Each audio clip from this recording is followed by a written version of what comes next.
प्यारी सासंगत जी, आप सभी को प्यार भरी राधा स्वामी जी। आज का सत्संग शुरू करने से पहले आप सभी को गुरु रविदास जयंती की, गुरु रविदास जी के जन्म दिवस की हार्दिक शुभकामनाएं। और आज हम गुरु रविदास जी के बारे में बात करेंगे और उनकी वाणी पर चर्चा करेंगे। गुरु रविदास जी को रैदास के नाम से भी जाना जाता है और हम आज उनको रैदास जी के नाम से भी उच्चारण करेंगे। भारत का आकाश संतों के सितारों से भरा है। अनंत अनंत सितारे हैं, यद्यपि ज्योति सबकी एक है। संत रैदास उन सब सितारों में ध्रुव तारा है। इसीलिए कि शूद्र के घर में पैदा होकर भी काशी के पंडितों को भी मजबूर कर दिया स्वीकार करने को।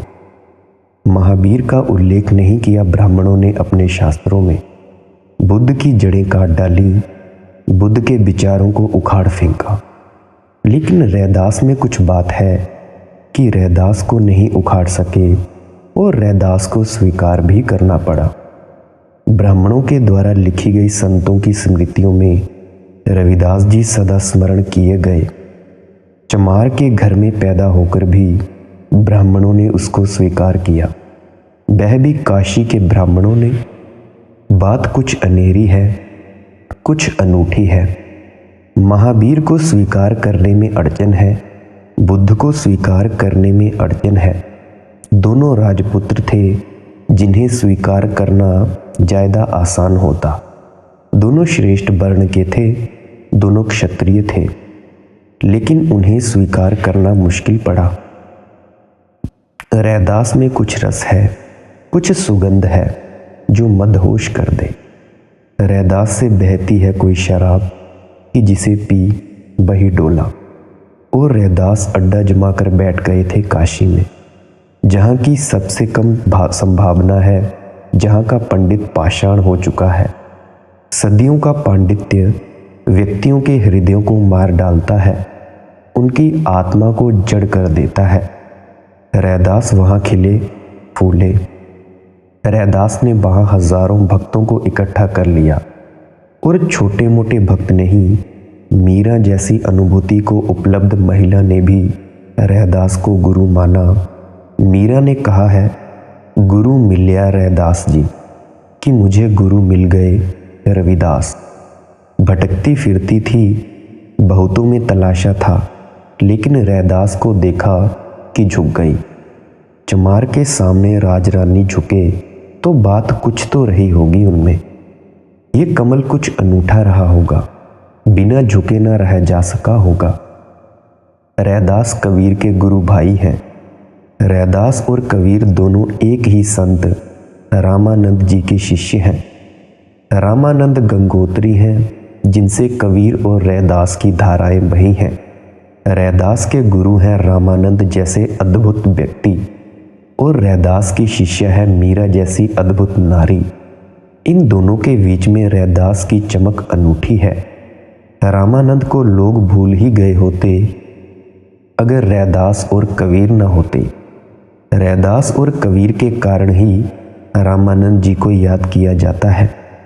जैसे फल से वृक्ष पहचाने जाते हैं, वैसे ही शिष्यों से गुरु पहचाने जाते हैं।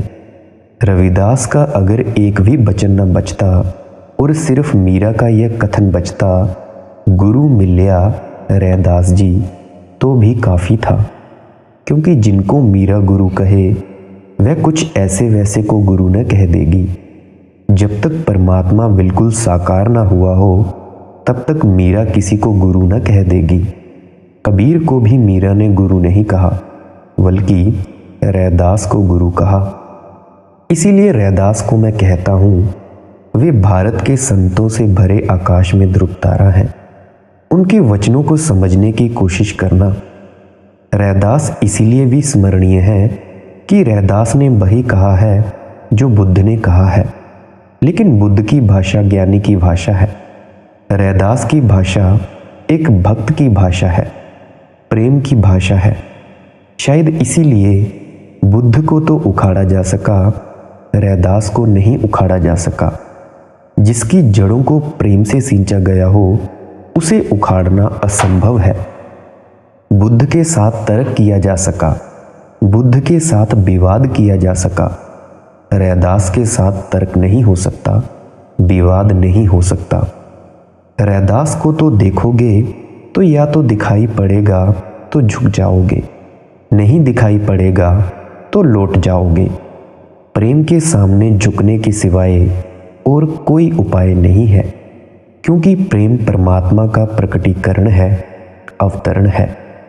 बुद्ध की भाषा बहुत मंजी हुई है, राजपुत्र की भाषा है, शब्द नपे तुले हैं।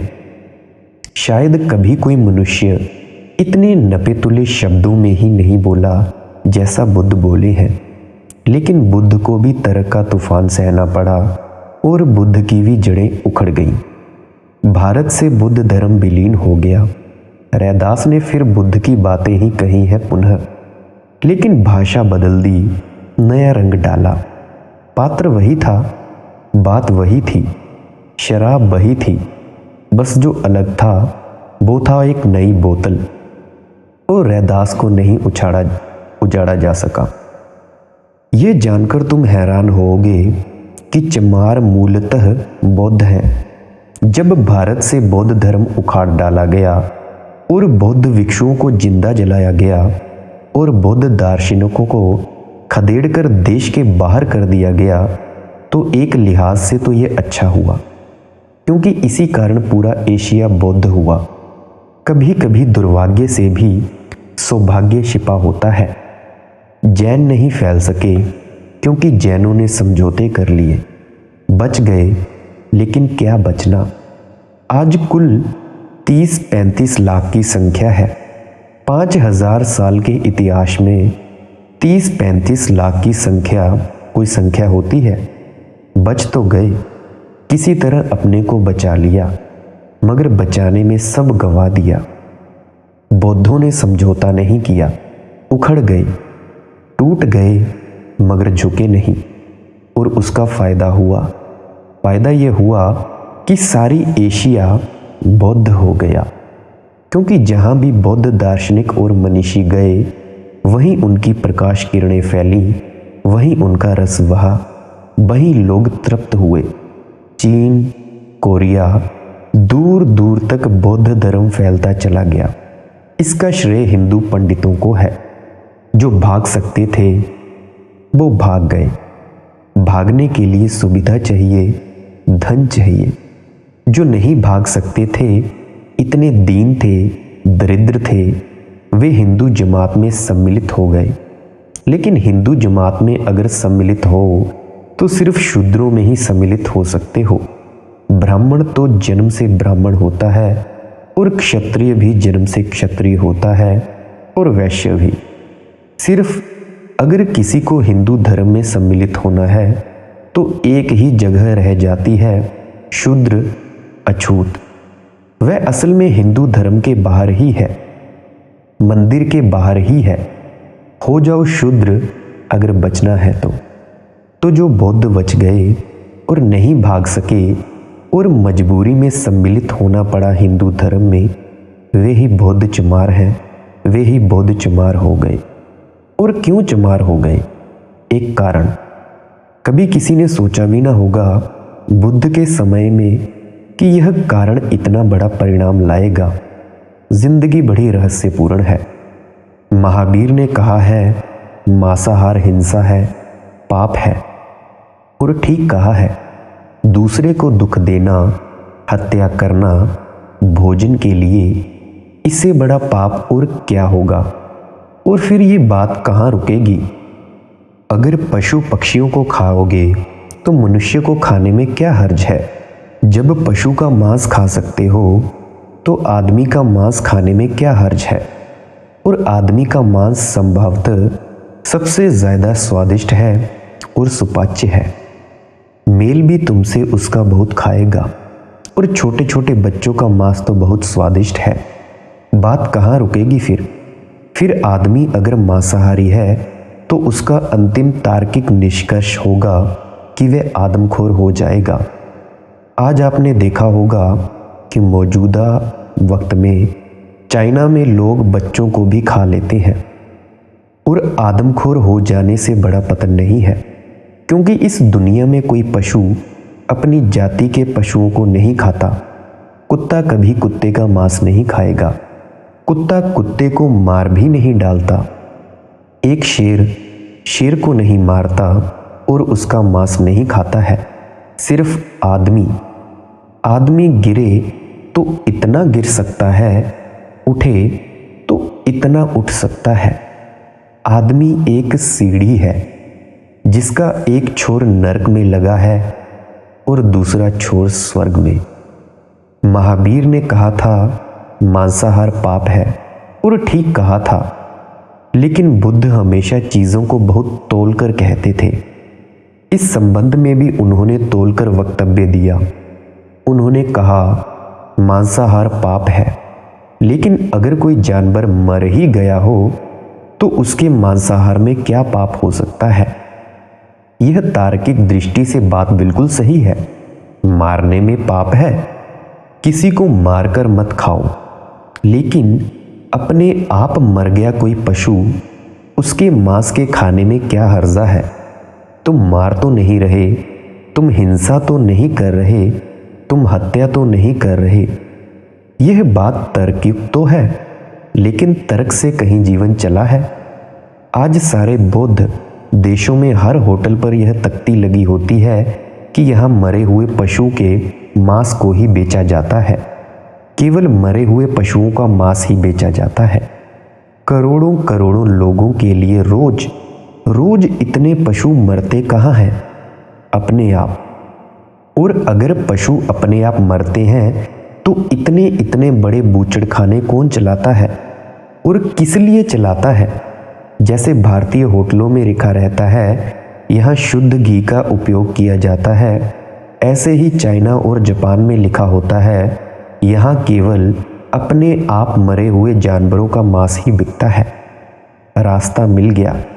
बुद्ध ने तो बड़ी तर्कयुक्त बात कही थी, महावीर से ज़्यादा तर्कयुक्त बात कही थी। बात तर्कयुक्त थी, लेकिन महावीर जीवन के जाल को ज़्यादा समझते हुए मालूम पड़ते हैं। उनकी बात उतनी तर्कयुक्त नहीं है, लेकिन वे जानते हैं आदमी को सुविधा दो तो उस सुविधा में से और सुविधाएं निकाल लेगा। अच्छा है दरवाज़ा बिल्कुल बंद कर दो। बुद्ध ने दरवाज़ा खुला रखा। बुद्ध सोचते हैं जितनी बुद्धि से मैं जीता हूँ उतनी ही बुद्धि से लोग भी जिएंगे। यह अपेक्षा मत करो, यह अपेक्षा गलत है।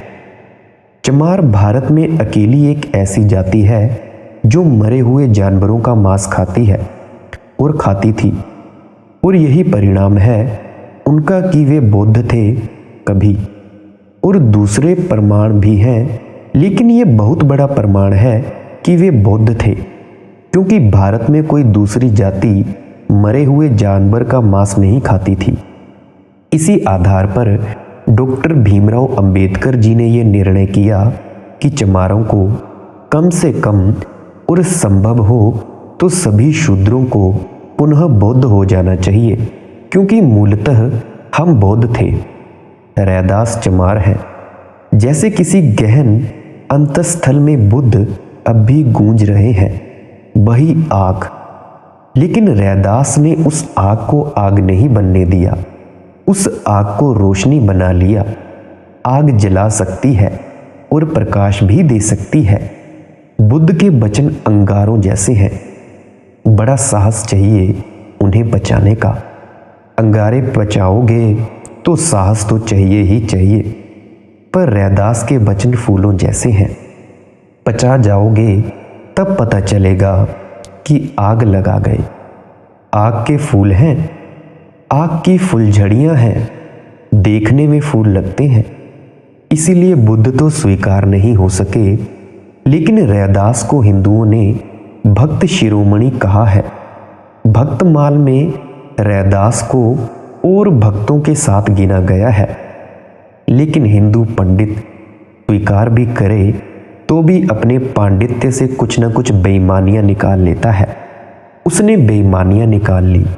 जैसे बुद्ध के संबंध में उसने कथा गढ़ ली क्योंकि बुद्ध की इतनी प्रतिभा थी कि एकदम इनकार करो तो भी नुकसान होता है, क्योंकि अगर बुद्ध को इनकार कर दो तो भारत की प्रतिभा क्षीण हो जाती है। आखिर भारत ने बुद्ध से बड़ा बेटा तो पैदा किया नहीं, जैसे यहूदियों ने जीसस से बड़ा बेटा पैदा नहीं किया, ऐसे हिंदुओं ने भी कभी बुद्ध से बड़ा बेटा पैदा नहीं किया। बुद्ध को इनकार करना, पूरी तरह इनकार करना, तो अपने ही पैरों पर कुल्हाड़ी मार लेने जैसा है। आज दुनिया में अगर भारत की कोई प्रतिष्ठा है तो उस प्रतिष्ठा में 50% हाथ तो बुद्ध का है। अगर लोग भारत को याद करते हैं तो बुद्ध के कारण याद करते हैं। अगर सारा एशिया भारत के प्रति सम्मान से देखता है और भारत को तीर्थ मानता है तो बुद्ध के कारण। जैसे सारे मुसलमान मक्का की यात्रा करते हैं, ऐसे सारे बौद्धों के मन में, करोड़ों करोड़ों बौद्धों के मन में एक ही अभीप्सा होती है कि कभी बुद्ध गया, कभी भारत की भूमि पर पैर पड़ जाएं। भारत ने इतना बड़ा दूसरा बेटा पैदा नहीं किया। इसीलिए ब्राह्मणों ने बुद्ध के विचार को तो इनकार किया, लेकिन बुद्ध से जो लाभ हो सकता है उसको बचाने के लिए तरकीब खोज ली। उन्होंने एक कहानी गढ़ी कि जब भगवान ने स्वर्ग और नरक बनाए तो हजारों हजारों वर्ष बीत जाने के बाद भी नरक में कोई प्रवेश नहीं किया, क्योंकि कोई पाप करता नहीं था। सतयुग, कोई पाप करे तो नरक जाए। शैतान और उसके शिष्य बैठे बैठे थक गए, ऊब गए, अपनी अपनी फाइलें खोले बैठे हैं दफ्तरों में, लेकिन ना तो कोई आता है ना कोई जाता है और नरक खाली पड़ा है। आखिर शैतान ने परमात्मा से प्रार्थना की कि क्यों यह व्यर्थ खोल रखा है, जब ग्राहक की नहीं है तो दुकान चलाने से फायदा क्या है, बंद करो, हम थक गए हैं, हम ऊब गए हैं। तो भगवान ने कहा, घबराओ मत, क्योंकि भगवान तो करुणावान है। उन्होंने कहा, घबराओ मत, मैं जल्दी ही बुद्ध के रूप में अवतार लूँगा और लोगों के मस्तिष्कों को भ्रष्ट करूँगा। एक बार उनके मस्तिष्क भ्रष्ट हुए, वे पाप करने लगेंगे, नरक भर जाएगा, तुम घबराओ मत। और तब भगवान ने शैतान पर करुणा करके बुद्ध अवतार लिया। इसीलिए बुद्ध को हिंदुओं ने 10वां अवतार मान लिया। बुद्ध का अवतार लिया और लोगों के मन को विक्षिप्त किया, गलत सलत बातें समझाई, भ्रांत किया, भटकाया, उलझाया और लोग धीरे धीरे पाप करने लगे। अब तो हालत ये है कि नरकों में भी पहले से बुकिंग करवानी होती है। एकदम से आज ही मर जाओ तो तुम ये आशा मत करना कि नरक में जगह मिल जाएगी। बाहर ही पड़े रहोगे महीनों, कतार लगी हुई है। यह सब बुद्ध की कृपा। तो देखते हो तुम हिंदुओं की बेईमानी। बुद्ध को इनकार करें तो उन्हें लगा कि यह तो भारी नुकसान हो जाएगा। बिल्कुल इनकार करना, और बुद्ध को इनकार तो करना ही होगा, क्योंकि बुद्ध को इनकार न करें तो पांडित्य कैसे चले, पुरोहिता कैसे चले, यज्ञ हवन कैसे चले। यह धोखाधड़ी और यह धंधा जो धर्म के नाम पर चलता है, यह कैसे चले। तो दोहरी दिक्कत थी। बुद्ध के विचार तो इनकार करने पड़ेंगे, बुद्ध को स्वीकार कर लो। बड़ी कुशलता से यह काम किया गया। वही कुशलता उन्होंने फिर रैदास के साथ भी की। रैदास को भक्तमाल में स्वीकार कर लिया, परम भक्त शिरोमणि। लेकिन उन्होंने 2 कहानियां गढ़ी, और जैसे कहानी ब्राह्मण गढ़ते हैं, दुनिया में कोई भी नहीं गढ़ सकता, क्योंकि इतना पुराना अभ्यास है उनका कहानियां गढ़ने का, पुराण लिखने का, वेद उपनिषद लिखने का। अगर यहूदियों को पता होता कि कहानियां गढ़ी जा सकती हैं तो जीसस को सूली ना दी होती, सिर्फ एक कहानी गढ़ ली होती। सूली देनी पड़ी क्योंकि कहानी नहीं गढ़ सके। हिंदू कुशल हैं, इन्होंने कभी सूली नहीं दी किसी को। कहानियां गढ़ने में ये कुशल हैं। जब कहानी से ही काम चल जाए तो कटारें क्यों निकालें, कहानियां ही कटारें बन जाती हैं। रविदास जी के संबंध में उन्होंने 2 कहानियां गढ़ी। एक कि रविदास अपने पूर्व जन्म में भी रामानंद जी के शिष्य थे। एक दिन रैदास भिक्षा मांगकर आए। पूर्व जन्म की बात है, जब वे रामानंद के ब्रह्मचारी शिष्य थे, ब्राह्मण थे। भिक्षा मांगकर लाए। रामानंद ने पूजा का थाल सजाया और अपने ठाकुर जी को, भगवान की प्रतिमा को प्रसाद चढ़ाया। लेकिन पहली बार रामानंद के जीवन में ठाकुर जी ने प्रसाद लेने से इनकार कर दिया। अब पहली तो बात यह है कि मूर्तियां ना तो प्रसाद स्वीकार करती हैं और ना ही इनकार करती हैं। तुम जाकर किसी भी मूर्ति पर कुछ भी चढ़ा दो, कोई भी मूर्ति ना तो प्रसाद लेती है ना तो अस्वीकार करती है। मूर्ति महज मूर्ति है, मुर्दा है। लेकिन कहानी गढ़ी कि ठाकुर जी ने प्रसाद लेने से इनकार कर दिया। रामानंद तो बहुत दुखी हुए। जीवन में ऐसा कभी ना हुआ था। उन्होंने पूछा ठाकुर से कि आप क्यों इनकार कर रहे हैं? तो उन्होंने कहा कि यह प्रसाद ऐसे घर से लाया गया है, एक ऐसे बनिए के घर से। यह ब्रह्मचारी भिक्षा मांग लाया है जिसका सीधा कारोबार एक चमार से है, इसीलिए यह प्रसाद स्वीकार नहीं हो सकता। यह चमार के घर का भी प्रसाद नहीं है। ख्याल रखना, किसी बनिए का कारोबार चमार से है। अब बनिया तो बेचारा सबको बेचेगा, चमार को भी बेचेगा, भंगी को भी बेचेगा, जो भी आएगा उसको बेचेगा। दुकानदार तो दुकान चलाने को है, वह ऐसे ही नहीं बैठा रहता है। और वह पूछता थोड़े ही बैठा रहेगा कि कौन चमार है, कौन भंगी है, कौन क्या है। उसको तो अपनी चीज़ें बेचनी होती हैं। लेकिन तुम देखते हो कि कैसा ब्राह्मणों ने एक जाल एक देश में खड़ा किया। चमार तो अछूत है ही। चमार के साथ जो सीधा कारोबार करता है वह बनिया भी अछूत हो गया, और वह भी ठाकुर जी के लिए अछूत हो गया। और ठाकुर जी ने ही शूद्र बनाए, और ठाकुर जी ने ही बनिया बनाया, और ठाकुर जी ने ही ब्राह्मण बनाए। सब उन्हीं के खिलौने, क्योंकि वही स्पष्ट। अब मजा तो यह है कि ठाकुर जी ने शूद्र बनाए और ठाकुर जी शूद्र नहीं हुए, और बनिए ने केवल शूद्र से व्यापार किया, व्यवसाय किया। कुछ लेन देन होगा, कुछ खरीद फकोहत होगी, वह शूद्र हो गया और ठाकुर जी शूद्र नहीं हुए। अगर इस दुनिया में कोई परम शूद्र है तो वह शूद्र भगवान है, क्योंकि उसने बनाया शूद्रों को। लेकिन ठाकुर जी ने भोजन इनकार कर दिया।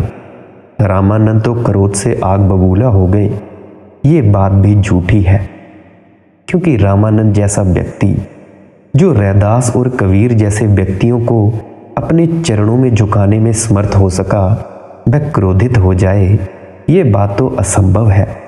क्रोध तो कहाँ, बहुत पीछे छूट चुका। ध्यान की ज्योति जगी होगी, तभी तो कबीर और रैदास जैसे लोग रामानंद के चरणों में झुके। नहीं तो कबीर का झुकना कुछ आसान है, रैदास का झुकना कुछ आसान है।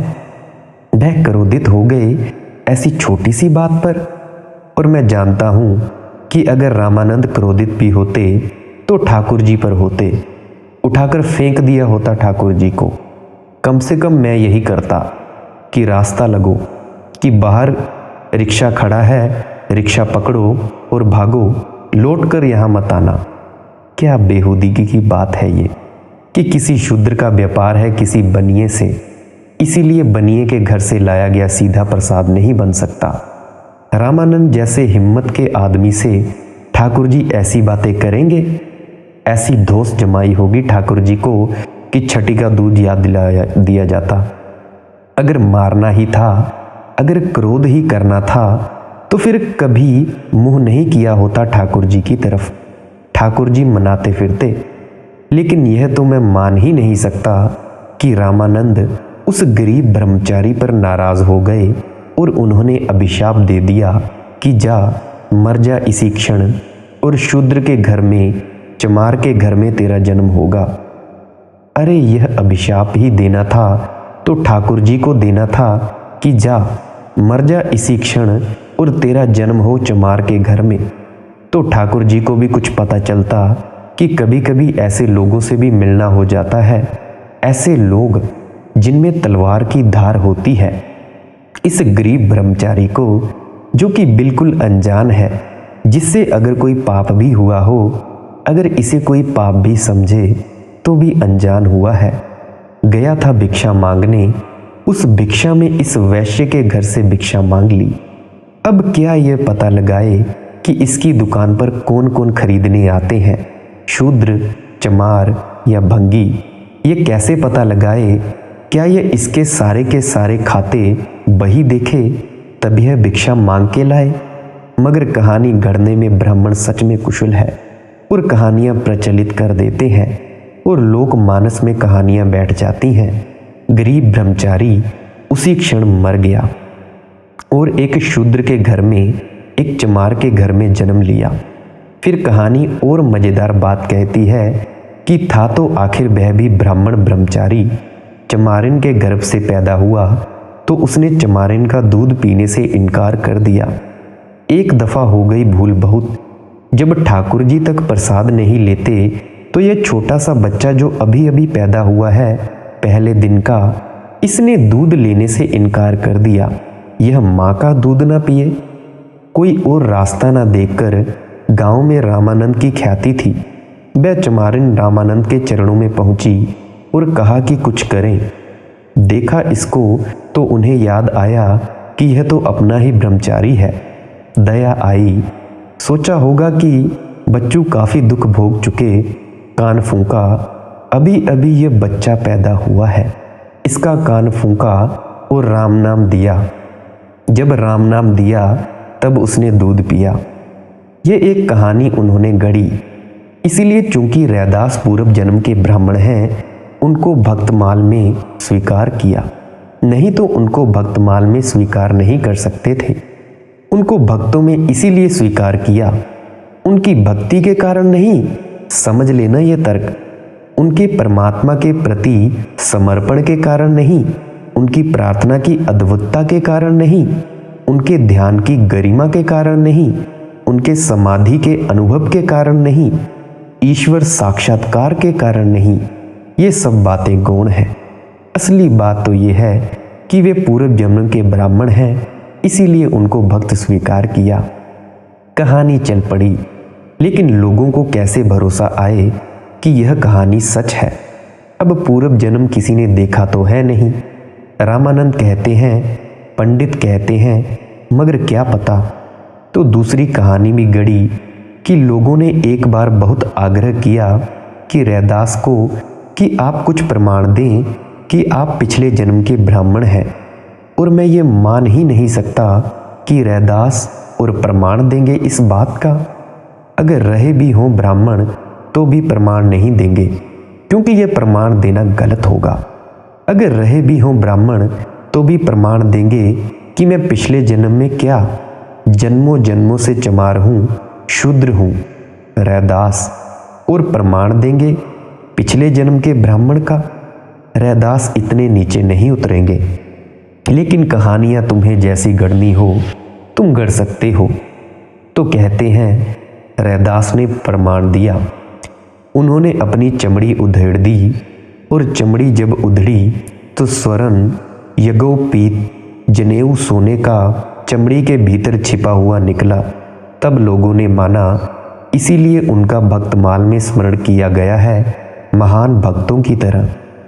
ये सड़ी गली कहानियाँ, ये झूठी कहानियाँ सिर्फ एक छोटे से तथ्य को झुटलाने के लिए हैं कि वे चमार थे और चमार को कैसे अंगीकार करें।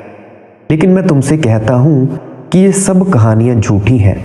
वे चमार थे और चमार होने में कोई पाप भी नहीं है। सभी जन्म से शूद्र पैदा होते हैं, सभी। ब्राह्मण तो श्रम से कोई होता है, साधना से कोई होता है। ब्राह्मण तब तो उपलब्धि है, जन्मजात नहीं है। ब्राह्मण कोई वर्ण नहीं है, अनुभूति है। जो ब्रह्म को जाने सो ब्राह्मण, जो हरि से एक रूप हो जाए सो हरिजन। इसीलिए मैं शूद्रों को हरिजन नहीं कहता और ब्राह्मणों को ब्राह्मण नहीं कहता, क्योंकि ब्राह्मण जन्मजात हैं। जन्मजात ब्राह्मण तब होता ही नहीं। बुद्ध ब्राह्मण है, यद्यपि जन्म से ब्राह्मण नहीं। महावीर ब्राह्मण है, यद्यपि जन्म से ब्राह्मण नहीं। जीसस क्राइस्ट ब्राह्मण है, यद्यपि जन्म से ब्राह्मण नहीं। शायद ब्राह्मण शब्द भी उन्होंने कभी ना कभी सुना हो। मोहम्मद ब्राह्मण है, यद्यपि जन्म से ब्राह्मण नहीं। क्यों? क्योंकि उन्होंने ब्रह्म को जाना। ब्राह्मण शब्द का उतना ही अर्थ है ब्रह्म को जाना और ब्रह्म से एकाकार हो गए। ना केवल ब्रह्म को जाना बल्कि जाना कि मैं भी ब्रह्म हूँ। अहम ब्रह्मास्मि, अनहल हक। जिसके भीतर ऐसा उद्घोष उठा कि मैं ब्रह्म हूँ, वह ब्राह्मण है। इस उद्घोष के जन्म से कोई ब्राह्मण होता है। जिसने ऐसा जाना कि मैं हरि का हूँ, कि मैं परमात्मा का हूँ, कि मेरा मुझ में कुछ नहीं, सब उसका है, केवल वही हरिजन है। इसीलिए मैं शूद्र को हरिजन नहीं कहता। मैं महात्मा गांधी से बिल्कुल ही सहमत नहीं हूँ। हरिजन जैसे अद्भुत शब्द को खराब कर रहे हो। पहले ब्राह्मण जैसे अच्छे शब्द को खराब करवा डाला, उसको जन्म से जोड़ दिया, अब हरिजन को भी खराब करवा डाला। इतने अद्भुत शब्दों को उनकी महिमा से मत उतारो, उनके सिंहासनों से मत उतारो, उन्हें आकाश से उतारकर जमीन की धूल में मत गिराओ। हरिजन तो वह है जिसने यह जाना कि मेरे में मेरा कुछ भी नहीं, सब कुछ परमात्मा का है। ब्राह्मण या हरिजन समानार्थी शब्द हैं, पर्यायवाची शब्द हैं, लेकिन प्रत्येक व्यक्ति शूद्र की तरह पैदा होता है। शूद्र अर्थात जो शरीर से बंधा है, शूद्र अर्थात जो जानता है कि मैं शरीर ही हूँ, शूद्र अर्थात जिसे अपने भीतर चैतन्य का अभी कोई अनुभव नहीं हुआ है, जिसने अपने भीतर अमृत के दर्शन नहीं किए हैं।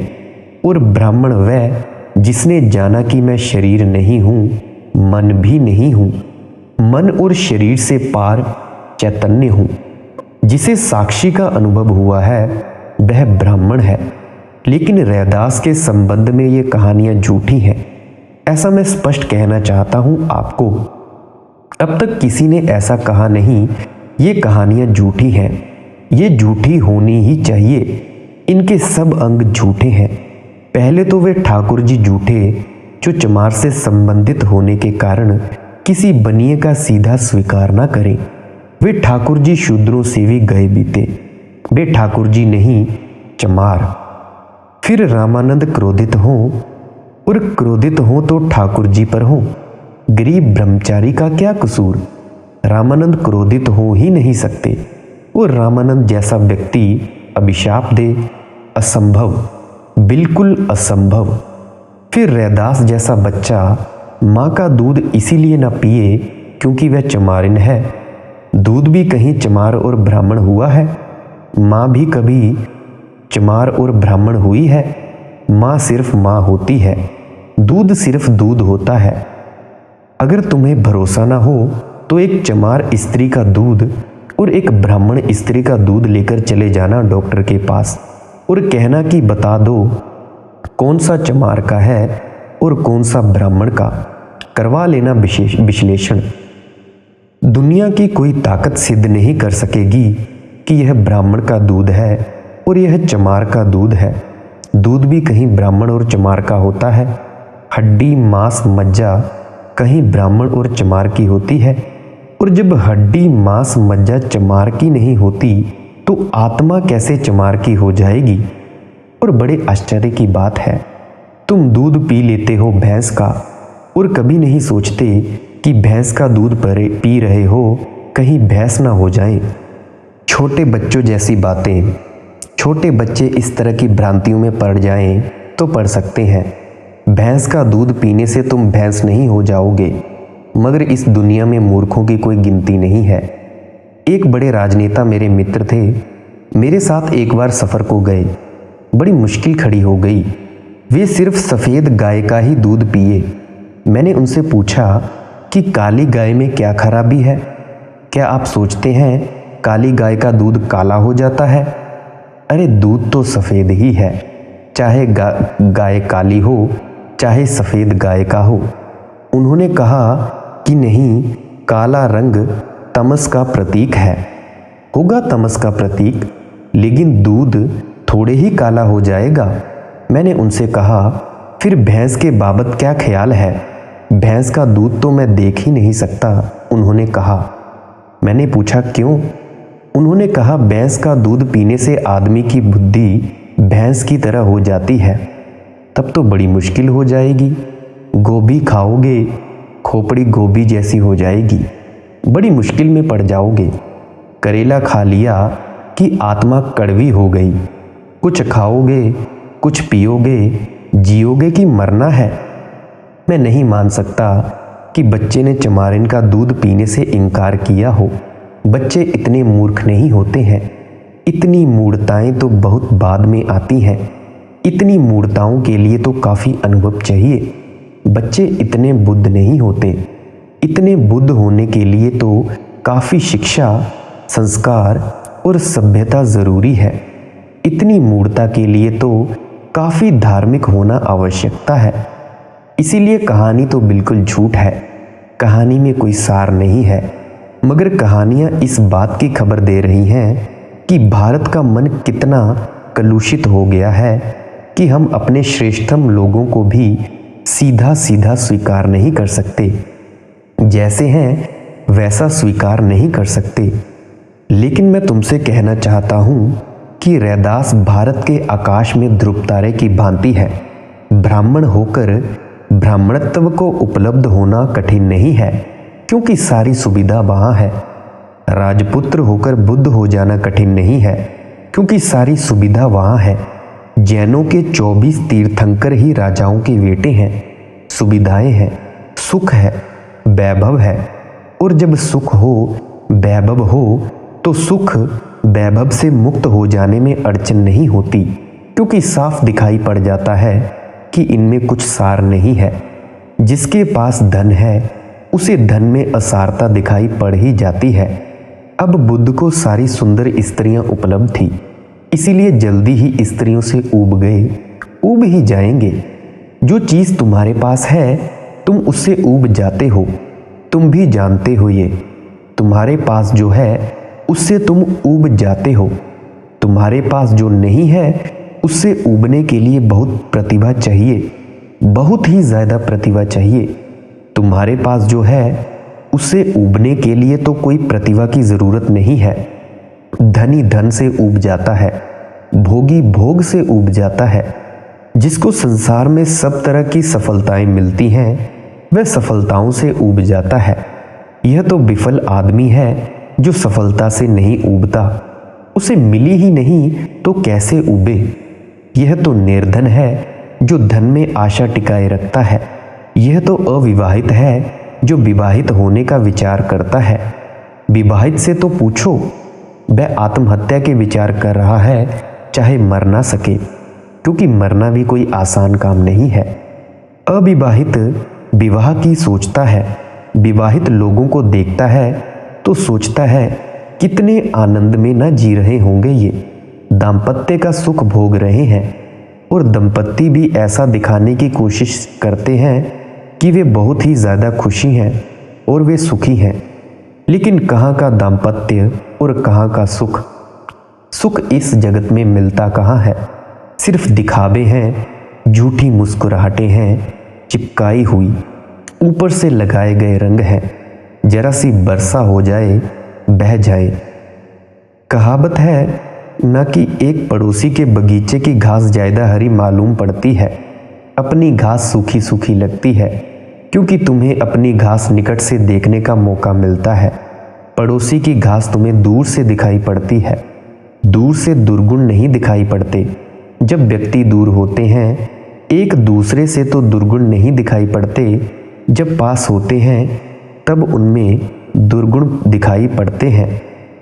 तो अगर जैनों के 24 तीर्थंकर राजपुत्र थे और इसीलिए एक दिन उन्होंने सारा संसार छोड़ दिया, तो यह कुछ आश्चर्य की बात नहीं है। छोड़ना ही चाहिए। मेरी तो सम्राट की परिभाषा ही यही है, जो एक दिन सब छोड़ छाड़ दे। उसका अर्थ है कि उसने जान लिया। उसका अर्थ है कि वह सम्राट था।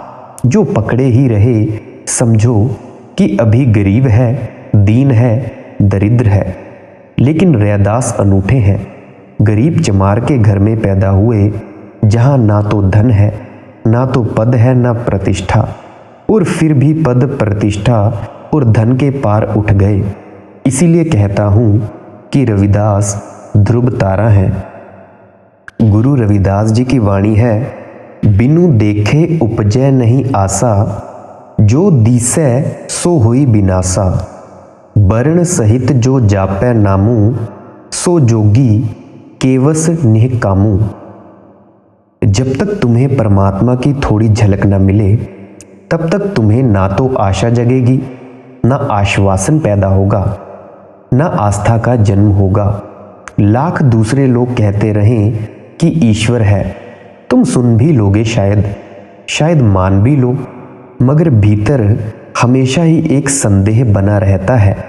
कितना ही विश्वास ऊपर से आप चढ़ा लो, परत दर परत, लेकिन हमारे अंदर एक संदेह है, वह कभी मरेगा नहीं। बिन दुखै उपजै नहीं आशा, कुछ दिखाई पड़े। अब मंदिरों मस्जिदों में तो कुछ दिखाई नहीं पड़ेगा, क्योंकि वहाँ तो पुजारी है, पंडित बैठे हैं, उन्हीं को दिखाई नहीं पड़ा है। यज्ञ हवन में तो दिखाई नहीं पड़ेगा। जो मूढ़ वहाँ चावल और गेहूँ और घी फेंक रहे हैं अग्नि में, उन मूढ़ों को ही नहीं दिखाई पड़ा, वे तुम्हें कैसे दिखला देंगे। अंधों से पूछ रहे हो प्रकाश की परिभाषा, आँख वालों को भी परिभाषा करनी कठिन है। अंधे परिभाषा कर रहे हैं और दूसरे अंधे परिभाषा मान रहे हैं। तुम्हारी जितनी भी मान्यताएं हैं, सब उधार हैं। इसीलिए तो तुम्हारी जिंदगी एक रेगिस्तान है। शास्त्र पढ़ोगे, किताबें पढ़ोगे, जो नहीं जानते उनसे उधार ले लोगे। क्या अर्थ निकालोगे तुम? आस्था नहीं जन्मेगी तुम्हारी, तुम्हारा जीवन रूपांतरित नहीं होगा। इतना आसान नहीं है जीवन का रूपांतरित हो जाना। लाख शास्त्र एक बात कह रहे हैं, तुम्हारा अंधकार में डूबा हुआ मन अपनी जिद पर डटा रहेगा। मन अपनी जिद पर डटा रहेगा, ऐसे तुम मन को न समझा सकोगे। कंठस्थ कर लो वेद, दोहराने लगो कुरान, मगर जरा भीतर झांकोगे तो पाओगे वही पुराना मन और वही पुराने सवाल और वही पुराने संदेह। संदेह मिटते हैं अनुभव से, एक्सपीरियंस से। झलक भी मिल जाए दूर से ही रही, गौरी शंकर को तुम हजारों मील दूर से झलकता हुआ देख लो। उसके ऊपर जमी हुई कुंवारी बर्फ, उस पर चमकती हुई सूरज की किरणें, उसका अपूर्व रूप सौंदर्य हजारों मील दूर से तुम्हें दिखाई पड़ जाए तो भी आशा जग जाएगी। निमंत्रण आ गया, पुकार आ गई, तो अब यह पुकार निज की है। ये तुम्हारी अंतर आत्मा का अनुभव है। अब तुम यात्रा पर निकल सकते हो। अब तुम्हारा जीवन एक तीर्थ यात्रा बन सकता है। अब तुम खोजना चाहोगे। विश्वास ने लोगों को धर्म से वंचित किया है।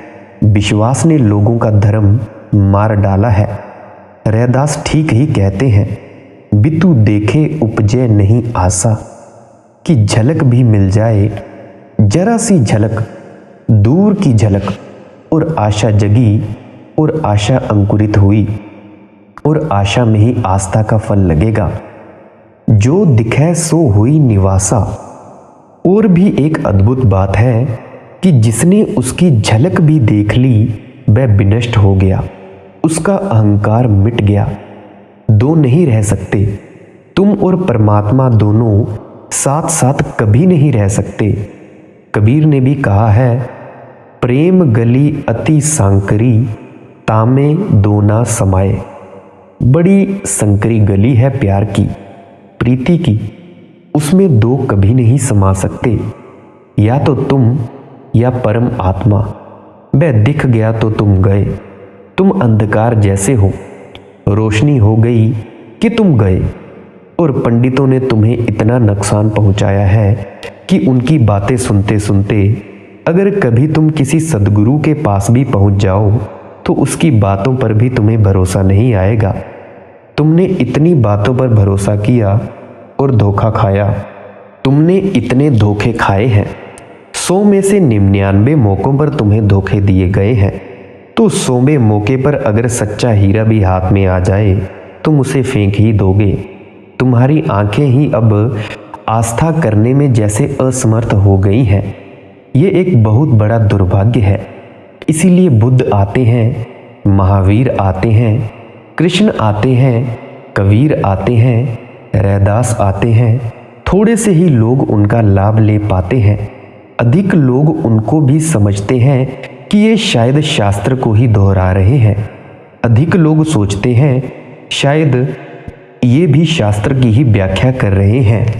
नहीं, संत शास्त्रों की व्याख्या नहीं करते, संत संतों की व्याख्या करते हैं। शास्त्र संतों के लिए प्रमाण बन जाते हैं, शास्त्र संतों की व्याख्या करते हैं। शास्त्र साक्षी देते हैं कि संत जो कहते हैं ठीक कह रहे हैं। संत शास्त्रों पर निर्भर नहीं होते। अगर संतों को देखना हो तो सत्संग जरूरी है। सत्संग का अर्थ है उठो, उनके पास रमो, ताकि धीरे धीरे तुम्हें यह सब दिखाई देने पर लगे कि एक व्यक्ति है जिसके भीतर कोई अहंकार नहीं, जिसके भीतर शून्य व्याप्त है। पहले तो तुम्हें संत के शून्य से परिचय बनाना होगा, और जब शून्य से परिचय बन जाएगा तो पूर्ण से परिचय बनने में देर न लगेगी। उपासना का तात्पर्य समझो, प्रार्थना का अर्थ समझो। कहाँ समझोगे प्रार्थना का अर्थ? जहाँ प्रार्थना जीवित हो, जहाँ प्रार्थना का फूल खिला हो। नहीं तो सब ब्रह्म उपचार है। मंदिरों में घंटियाँ बज रही हैं और हमारे दिल बिल्कुल उन घंटियों के साथ नहीं बज रहे। मंदिरों में प्रार्थनाएं दोहराई जा रही हैं, लेकिन बस कंठों तक उनकी पहुंच है, दिल में उनका आविर्भाव नहीं हो रहा है।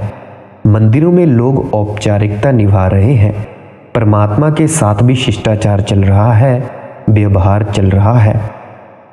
ये तो परवाने से पूछोगे मिटने का राज तो समझ में आएगा। ये तो दीवानों से पूछोगे तो रास्ता मिलेगा।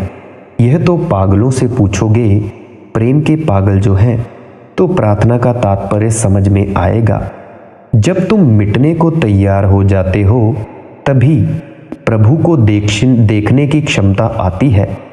और जब समझो कि अब श्वास इतनी धीमी चल रही है तुम्हारी अहंकार की, तुम्हारी निजता की, तुम्हारे भेद की, जब समझो कि श्वास टूटी टूटी हो रही है, अब गई तब जानना कि मंजिल बहुत ही करीब है मंजिल करीब के आज कारवां अपना, बितु देखे उपजय नहीं आसा, जो दिसै सो हुई बिनासा, बनता सहित तो जापै नामू। होंठ से नहीं, जुबान से नहीं, गले से नहीं, समग्रता से जो प्रभु का स्मरण करता है, रोए रोए से स्मरण करता है, जिनका कण कण नाच उठता है, जिसकी श्वास श्वास स्मरण करती है, जिसकी धड़कन धड़कन उसकी प्रदक्षिणा करती है। वर्ण सहित जो नामे जापू, सो जोगी केवस निकामू। वैसा व्यक्ति ही जोगी है जो खुद मिटता है, वही परमात्मा के साथ एक हो पाता है। योग यानी एक हो जाना, जुड़ जाना। जब तक तुम हो टूटे रहोगे। तुम मिटे कि जुड़े, और जो जुड़ गया वह निष्काम हो जाता है। फिर कामना ही क्या रही। जिसको परम आत्मा मिल गया वह और क्या चाहेगा। जिसको हीरे जवाहरात मिल गए वह कंकड़ पत्थर क्यों बीनेगा। जिसने कोहिनूर पा लिया वह कंकड़ पत्थर क्या इकट्ठे करेगा। यह बात तो बिल्कुल असंभव है। परिचय राम रवै जो कोई, राम से जो परिचित हो जाए, राम में जो रम जाए, पारसू परसै ना दुविधा होई। वह ऐसे ही बदल जाता है जैसे पारस के छूने से लोहा बदल जाता है। पारस जब लोहे को छूता है तो ऐसे थोड़ी ही सोचता है पता नहीं बदलेगा कि नहीं बदलेगा। ऐसी कोई सुविधा थोड़ी ही है। ऐसा कोई द्वंद्व थोड़े ही होता है, ऐसा कोई संदेह थोड़े ही होता है। पारस तो जैसे ही छू देता है लोहे को, लोहा सोना हो जाता है। जिस दिन सद्गुरु और शिष्य के बीच ऐसी संदेह रहित संबंध निर्मित होता है, उस दिन पारस से लोहा छू गया। उसी दिन शिष्य शिष्य नहीं रह जाता, शिष्य भी गुरु हो जाता है, गुरु के साथ एक हो जाता है।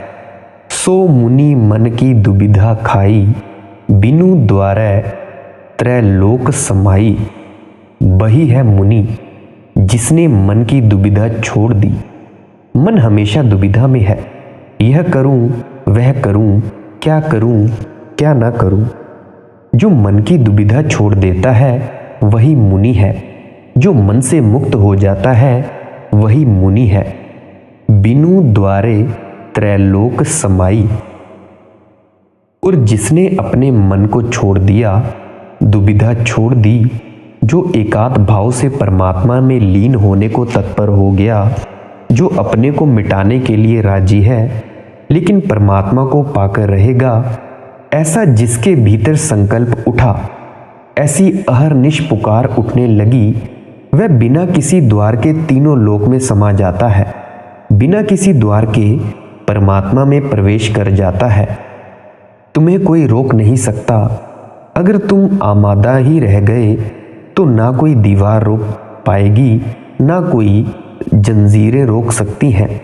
तुम परमात्मा को पा ही लोगे। अगर कोई रोकता है तो वो है तुम्हारा मन, तुम्हारे मन की दुविधा, और कोई तुम्हें रोकने वाला नहीं है। मन का स्वभाव सब कोई करे, और मन का स्वभाव है दुविधा संदेह।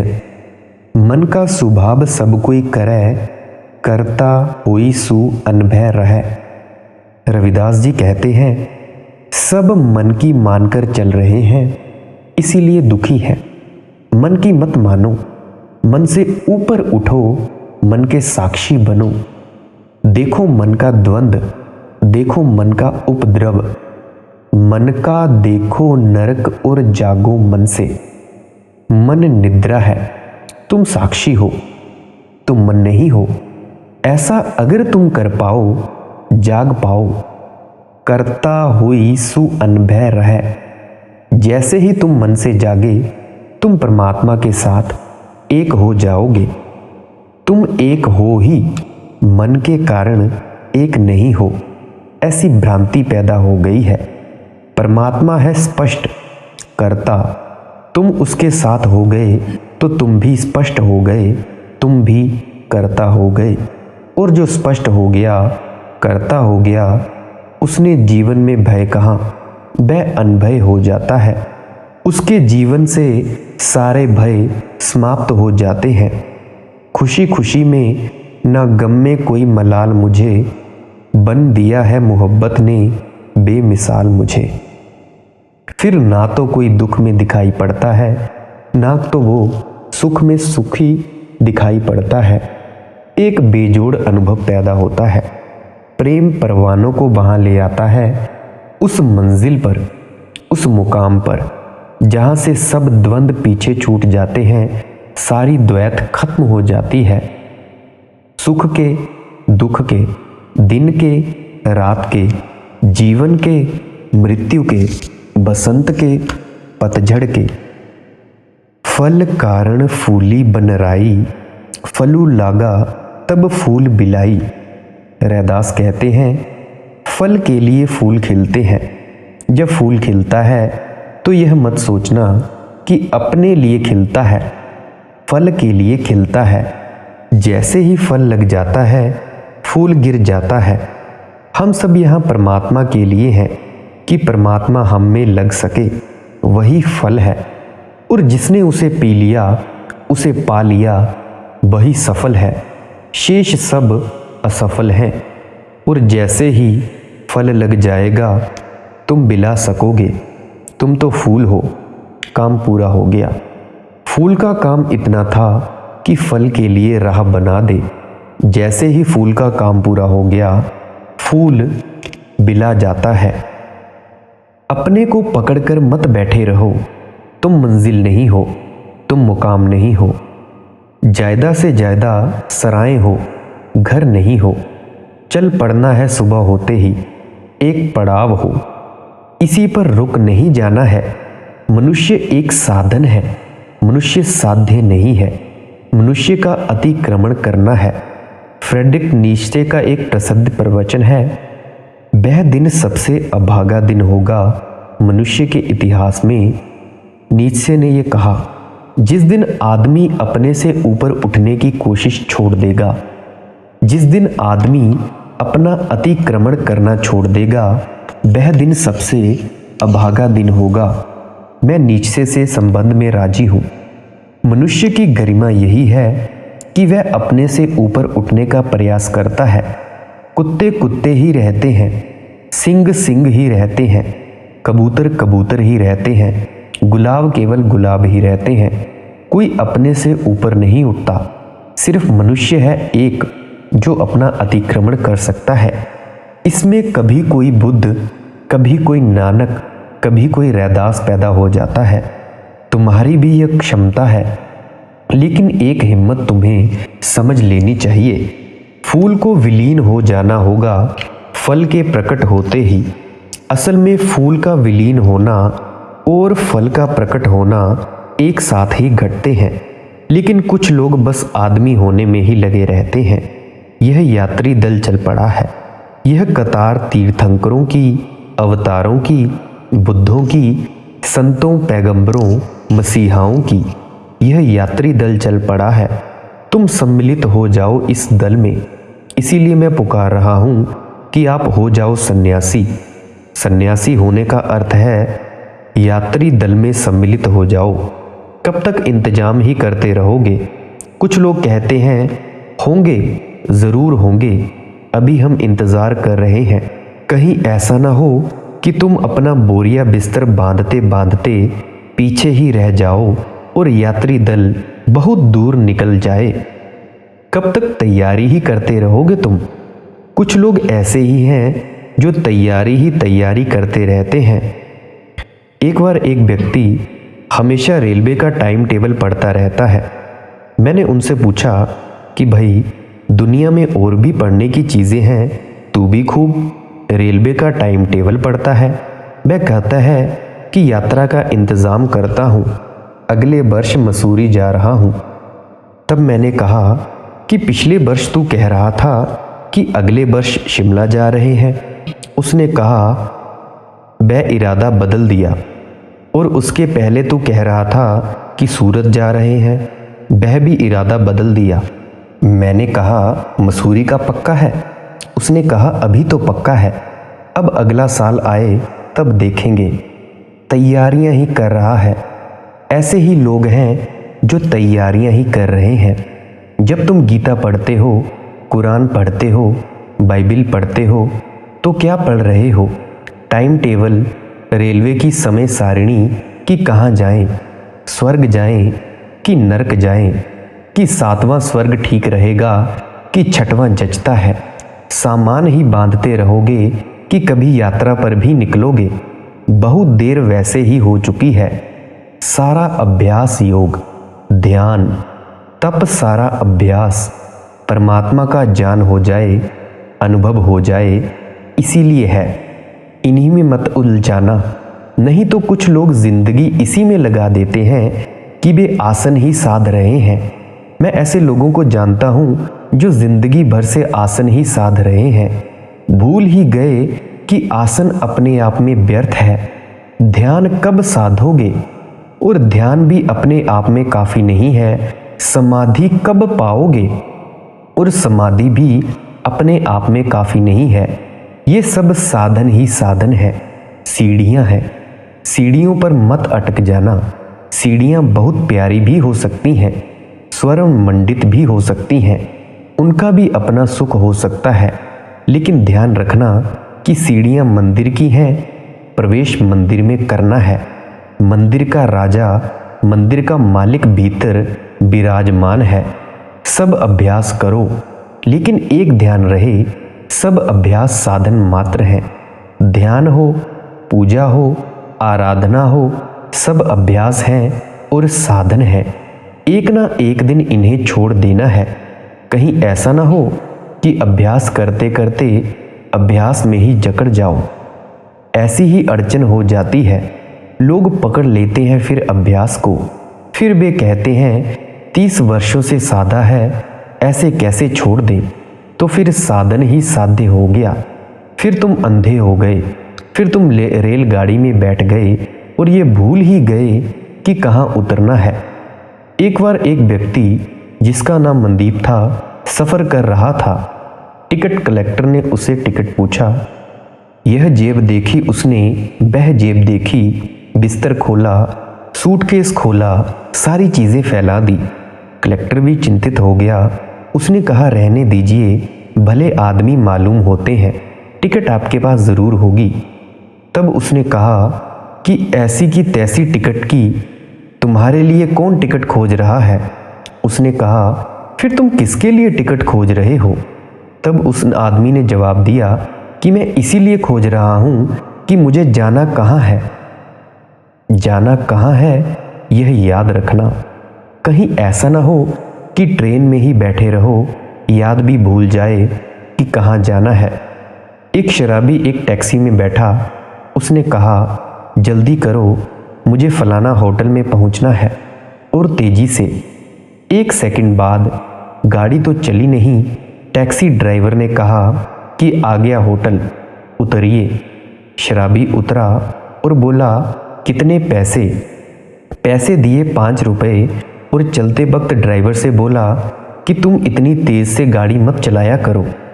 वह असल में उसी होटल के सामने ही खड़ी थी टैक्सी, चलाने की ज़रूरत ही ना पड़ी थी। इतनी तेज़ी से चलाना खतरनाक है। 1 सेकंड ना लगा, उस होटल में पहुंचा दिया गया। मुझे तो पता ही नहीं चला कब चले कब पहुँचे। एक और शराबी के संबंध में मैंने सुना है, बैठा टैक्सी में और उसने कहा एकदम तेजी से चलो, और टैक्सी वाला भी पिए था। यहाँ दुनिया बड़ी अजीब है। यहाँ तुम ही थोड़े पिए हुए हो, तुम्हारे नेता भी पिए हैं। टैक्सी वाला भी एकदम भागा, बेतहाशा भागा। कोई आधा घंटा तेजी से चक्कर लगाने के बाद आखिर टैक्सी वाले को थोड़ा होश आया। उसने कहा भाई जाना कहाँ है। उस शराबी ने कहा अगर हमको यही मालूम होता तो हम पैदल ही ना चल गए होते। जाना कहाँ है यही तो हमें मालूम नहीं है, इसीलिए तुम्हारी टैक्सी में बैठे हैं। मगर अब ये आने जाने की फिक्र छोड़ो, व्यर्थ समय खराब ना करो, तेजी से चलो। पहुंचना ज़रूर है और जल्दी पहुंचना है। लोग जल्दी में हैं, पहुंचना भी चाहते हैं, मगर कहाँ, कुछ साफ नहीं है। तुम कहाँ जा रहे हो? अगर तुमसे कोई पकड़कर झकझोर कर पूछे कि तुम सच में कहाँ जा रहे हो तो तुम भी कंधे बिचकाओगे। तुम कहोगे भाई ऐसी बातें ना पूछो, ऐसी बातें नहीं पूछा करते, और बीच बाजार में तो नहीं पूछते किसी से। किसी की भद्दे करवानी है, किसको पता है कि कौन कहाँ कहाँ जा रहा है।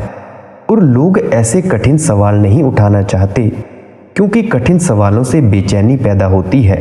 पूछना ही नहीं चाहते कि कहाँ जा रहे हैं। जब भी पूछने के लिए सुविधा मिलती है तेजी से चलने लगते हैं, ताकि सारी शक्ति चलने में लग जाए और यह सवाल से बचना हो जाए। लोग जिंदगी की समस्या को टालते हैं, स्थगित करते हैं। ज्ञाने कारण कर अभ्यासु, रैदास ठीक कहते हैं। अभ्यास तो करना, ध्यान का करो, प्रेम का करो, भक्ति का करो, लेकिन स्मरण रहे परमात्मा शान लक्ष्य है, इसी में मत अटक जाना। ज्ञान भया तहम कर्मै नासु, और जैसे ही शान हो जाए वैसे ही सारा अभ्यास, सारे साधन, सारे कर्म खो जाएंगे। फिर क्या ज़रूरत रह जाएगी ध्यान और साधना की। घृत कारण दधी मथै सियान, घी निकालना है तो दही को मथते हैं। जब घी निकल आया तो दही को मथना बंद कर देते हैं। फिर दही को जो मथे वह पागल है। इसीलिए बुद्ध ने कहा है ध्यान करना और एक दिन ध्यान छोड़ भी देना। जिस दिन समाधि की झलक आने लगे ध्यान छोड़ देना। कहीं ऐसा ना हो कि तुम ध्यान के चक्कर में पड़े रह जाओ कि जब समाधि की भी झलक आने लगे तो आंखें मीचकर अपने ध्यान में ही लगे रहो कि यह समाधि कहीं बाधा ना डाले। और यह क्या होने लगा, मेरे ध्यान में एक नई बाधा आने लगी। मैं तो ध्यानी हूँ, मैं तो ध्यान ही करता रहूँगा। घृत कारण दधि मथै स्यान, जीवन मुक्त सदा निर्वाण। अगर इतना तुम कर सको तो जीते जी मुक्ति है और जीते जी निर्वाण है। नहीं मरने के बाद अभी और यहीं। और बहुत बहुत बार तुम बहुत करीब जाते हो होश के, मगर फिर छिटक जाते हो, फिर भटक जाते हो, फिर कोई नया भटकाव पकड़ लेता है। मन बहुत बेईमान है, मन बहुत चालबाज है। मन तुम्हें निरंतर नए नए दुखों में ले जाता है, क्योंकि मन जी ही सकता है दुखों में। मन आनंद में मर जाता है। आनंद मन की मृत्यु है। इसीलिए तैयार हो जाओ। जो दिसै सो होई विनाशा। मिटने के लिए तैयार हो जाओ। अगर पाना है परमात्मा की ज्योति को तो परवाने बनने के लिए तैयार हो जाओ। और बिनु देखे उपजे नहीं आशा। परवाने को भी जलने का मिटने का भाव नहीं उठता जब तक क्षमा दिखाई न पड़े। क्षमा कहाँ दिखाई पड़ेगी? शास्त्र में। क्षमा देखनी हो तो किसी जीवित गुरु में ही देखनी होगी। जहाँ दिया जल रहा हो वहाँ देखनी होगी। कह रविदास परम बैराग, हृदय राम को न जपसी अभाग। अभागे हैं वे जिन्होंने राम से परिचय नहीं बनाया, जिन्होंने राम को नहीं जपा। राम को जपने से परम वैराग्य पैदा होता है। वैराग्य करना नहीं पड़ता, छोड़ना नहीं पड़ता संसार, भागना नहीं पड़ता कहीं। रविदास जी कहीं नहीं भागे थे, गृहस्थी रहे, घर में ही रहे। जैसे तुम रहते हो ऐसे ही रहे। जिंदगी भर जूते सीते रहे। जूते सीते सीते ही, जूते बेचते बेचते ही परम वैराग्य को उपलब्ध हुए। जैसे कबीर साहिब जी बुनते रहे कपड़े, जुलाहे थे, वैसे रविदास जी सीते रहे जूते, चमार थे। घर था, गृहस्थी थी, पत्नी थी, बच्चे थे। नहीं कुछ छोड़ा, नहीं कुछ छोड़ने की जरूरत है। परम वैराग्य स्वयं तुम पर उतर आता है। तुम सिर्फ राम के साथ रमने लगो। तुम सिर्फ अपने भीतर की सीढ़ियां उतरने लगो और मंजिल कहीं दूर नहीं है। जिस धन की तुम तलाश कर रहे हो वह तुम्हारे अंदर ही है। तलाश तुम बाहर कर रहे हो। जिस राज्य को तुम खोजते हो वह तुम्हारे अंदर ही है और तुम दुनिया को जीतने चल पड़े। तनु मनु ना सुने अंतर राखै। तान भी दे देती है, मन भी दे देती है। कुछ भेद नहीं रखती, कुछ छिपाती नहीं। अपने अंतर में कुछ नहीं छिपाती। अवरा देखी ना सुने ना माखै। ना तो अन्य को देखती है, ना अन्य को सुनती है। जिसने किसी को प्रेम किया है उसे बस अपना प्रेमी ही दिखाई पड़ता है, उसे कोई और दिखाई नहीं पड़ता। और जिसने राम को प्रेम किया उसे राम ही दिखाई पड़ता है, कोई और दिखाई नहीं पड़ता। यह सारा जगत राममय हो जाता है। लेकिन यहाँ प्रेम कहाँ? प्रेम के रास्ते से तो ना मालूम प्रेम के नाम से क्या क्या चल रहा है। इस जिंदगी में प्रेम के नाम पर जो चल रहा है उसकी बात नहीं कर रहे हैं रविदास। लेकिन इस जिंदगी में भी कभी कभी कहीं कहीं वैसे अनुभव भी लोगों को हो जाते हैं। दुर्भाग्यपूर्ण है कि बहुत लोगों को नहीं हुआ ऐसा अनुभव जिसको प्रेम कहें। होना चाहिए सभी को। हमारा समाज ऐसा बेहुदा बना है कि हमें प्रेम हो ही नहीं पाता। हमने प्रेम के ऊपर इतनी शर्तें लाद दी हैं कि प्रेम मर गया है। हमने प्रेम को इतना बोझ दे दिया है कि प्रेम नहीं सह पाता और टूट गया। प्रेम बहुत नाजुक है, फूल जैसा नाजुक है। और हमने इतने पत्थर उसके ऊपर रख दिए हैं कि फूल तो कभी का दब गया, कभी का सड़ गया। लेकिन कभी कभी इस जीवन में भी प्रेम के दर्शन होते हैं। कभी दो व्यक्तियों के बीच ऐसा घटता है प्रेम, जिस प्रेम में आकाश की सुगंध होती है, जिस प्रेम में तारों की रोशनी होती है, जिस प्रेम में दूर ध्वनि होती है, जिस प्रेम में हृदय का संगीत होता है। ये वचन उन्हीं के लिए सार्थक हो सकते हैं। ये वचन केवल वे ही समझ सकते हैं। सोकत जाने पीर पराई, जाके अंतर दर्द ना पाई। और वही जान सकता है दूसरे को पाने को, दूसरे की पीड़ा को जान सकता है। जिसने दर्द को जाना है, जिसने प्रेम को जाना हो, वही प्रेम के इन शब्दों को समझ सकेगा। प्रेम करो पत्नी से, बच्चे से, मित्र से, जहाँ कहीं अवसर मिल रहा हो प्रेम का, वहीं प्रेम के पौधे को सींचो, क्योंकि प्रेम का पौधा ही एक दिन तुम्हें प्रार्थना तक ले जाएगा और कोई उपाय नहीं है। दुखी दुहागिन दुई पाहनी। तुम्हारी अवस्था तो ऐसी है जैसे किसी पक्षी के दोनों पंख काट दिए गए हों और फिर उससे कहा जाए कि आकाश में उड़ो। राम प्रीति का पंथ दुहेला, कठिन है रास्ता राम प्रीति का। साधारण प्रीति का रास्ता भी कुछ कम कठिन नहीं है। सबसे बड़ी कठिनाई तो ये है कि अपने को मिटाना पड़ता है, अपने को डुबाना पड़ता है। और तुम तो प्रेम में भी एक दूसरे पर कब्जा करने की कोशिशें करते हो। पति पत्नी पर कब्जा करने की कोशिश कर रहा है, पत्नी पति पर कब्जा करने की कोशिश कर रही है। वहाँ भी पूरा संघर्ष चल रहा है, राजनीति चल रही है, खींचातानी चल रही है, प्रतियोगिता चल रही है, संघर्ष चल रहा है।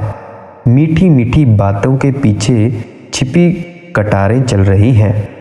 जीव जानू तुम जैसा जानते हो, त्यों करूं गति मेरी। अबे फरमाते हैं तुम्हारी जो मर्जी हो वैसी मेरी गति करो। तुम मुझे नरक भेज दो तो मैं वहाँ भी आनंदित हूँ, नाचता हुआ जाऊँगा, क्योंकि तुमने भेजा जो। मैं स्वर्ग नहीं मांगता, नरक की अग्नि मेरे लिए शीतल हो जाएगी, क्योंकि तुमने भेजा है। मांगा स्वर्ग मेरे काम का नहीं, बिन मांगे तुम जो दे दोगे वही मेरा स्वर्ग है। रैदास कहते हैं उसके द्वार पर कोई मांग लेकर मत जाना, और तुम सब मांग लेकर ही जाते हो। तुम्हारी जब कोई मांग होती है तभी तुम प्रार्थना करते हो, अरदासें करते हो। प्रार्थना शब्द का अर्थ ही मांग हो गया है, इसीलिए मांगने वाले को प्रार्थी कहते हैं कि कुछ मांगने आया है। प्रार्थना का अर्थ मांग नहीं है, प्रार्थना का अर्थ दान है, प्रार्थना का अर्थ समर्पण है। प्रार्थना का अर्थ है कि मैं तुम्हारी शरण में आ गया, जैसा बुरा भला हूँ स्वीकार कर लो, और जो तुम्हारी मर्जी हो, क्योंकि तुम जानते हो मैं क्या जानता हूँ। जहाँ चलाओ चलूँगा, जहाँ उठाओ उठूँगा, जहाँ बिठाओ बैठूँगा। रैदास जूते सीते और बेचते, और उनके पास मीरा जैसी शिष्या और भी बहुत शिष्य, हजारों शिष्य थे रैदास के। वे उनसे कहते कि अच्छा नहीं लगता कि आप जूते सिएं। वे जूता सीते रहते और ज्ञान चर्चा भी चलाते रहते, ब्रह्म चर्चा भी चलाते। वे कहते जंचता नहीं, अच्छा नहीं लगता, आप और जूता सिएं और हम सबके रहते, हम सब करने को राजी हैं। रैदास उनसे कहते जब तक उसकी मर्जी जूता सिलवाने की है मैं क्या करूं। वह तो कहता ही नहीं रैदास जूता सीना बंद कर। वह तो जब भी कहता है यही कहता है कि तेरे जूते मुझे बहुत पसंद आते हैं। जो भी मेरे जूते पहनता है वह राम ही को है। कितने राम आकर मुझसे नहीं गए हैं ये जूते लेकर। उन सभी को मेरे जूते बहुत ही ज़्यादा पसंद आते हैं। ऐसे सुंदर जूते कोई नहीं बनाता, कैसे बंद कर दूं? उसकी मर्जी होगी तो बंद हो जाएगा, उसकी मर्जी है तो जारी रहेगा। अगर जन्मों जन्मों तक भी वह भेजकर मुझे जूते सिलवाता रहे तो भी मैं आनंद में सीता रहूँगा। गाते गीत सीते जूते, गुनगुनाते राम को सीते जूते। ऐसे जो आता है प्रभु के द्वार पर, केवल वही स्वीकार होता है, वही प्रवेश कर पाता है। और हमारी प्रार्थना का जो फार्मूला है वो ये है कि जो तेरी मर्जी है वह पूरी हो। प्यारी साध संगत जी, मैं फिर से आपको गुरु रविदास जी के जन्म दिवस की हार्दिक शुभकामनाएं देता हूँ। आपने मेरे वचनों को इतने प्रेम से सुना, इसके लिए बहुत ही अनुग्रहित हूँ। राधा स्वामी जी।